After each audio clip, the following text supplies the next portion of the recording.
తాకట్టులో ఉన్న బంగారాన్ని విడిపించి ఆ రోజు ఆన్లైన్ ధరకే కొంటుంది కొమ్మూరి గోల్డ్. ఈ ఆంధ్ర రాష్ట్రంలో దమ్ము ధైర్యం ఉన్న నాయకులంటే ముద్రగడ పద్మనాభం.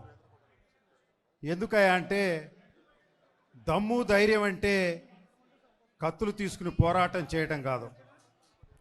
తన పదవిని తృణప్రాయంగా ఆ రోజున ఎన్టీ రామారావు గారు వారిని అనుమానించారని రాజీనామాను చేసి డ్రైనేజ్ బోర్డుకి తిరిగి తన రాజీనామా ఆమోదం చెందిన తర్వాతే అప్పటి ముఖ్యమంత్రిని కలిసినటువంటి నిబద్ధత గల నాయకులు.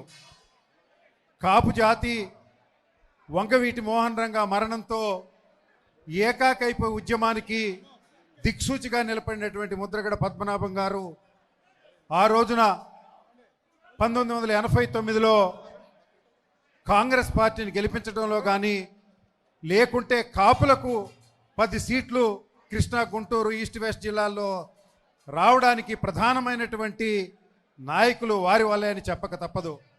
1978 ప్రాంతంలో కాపులంటే గుర్తింపు లేకుండా కేవలం తూర్పుగోదావరి జిల్లా నుంచి సంగీత వెంకటరెడ్డి అనే ఒక వ్యక్తే మంత్రిగా ఉంటే 89 వచ్చేసరికి తూర్పుగోదావరి జిల్లా నుంచి ఇద్దరు మంత్రులు, గుంటూరు జిల్లా నుంచి కూడా ఒక కాపు మంత్రి వచ్చే పరిస్థితి.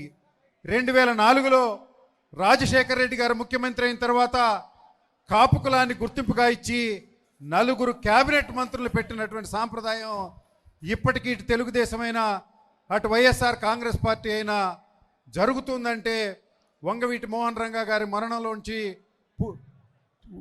ఉత్ప్రేరకం చెందినటువంటి కాపు జాతిని ముద్రగడ పద్మనాభం గారు నడిపించడం వల్లే కాపు జాతికి సింహభాగం దక్కిందని మీ అందరికీ తెలియజేస్తూ, అలాంటి మహనీయుడు ముద్రగడ పద్మనాభం లేని లోటును మనం తీర్చలేనప్పటికీ వారిని మననం చేసుకుంటూ అదేవిధంగా ఎంతో ప్రముఖులైనటువంటి కాపు జాతిని నడిపించినటువంటి జిఎస్ రావు గారికి కూడా నివాళులు అర్పిస్తూ సెలవు తీసుకుంటాను. మీ అంబటి మురళీకృష్ణ.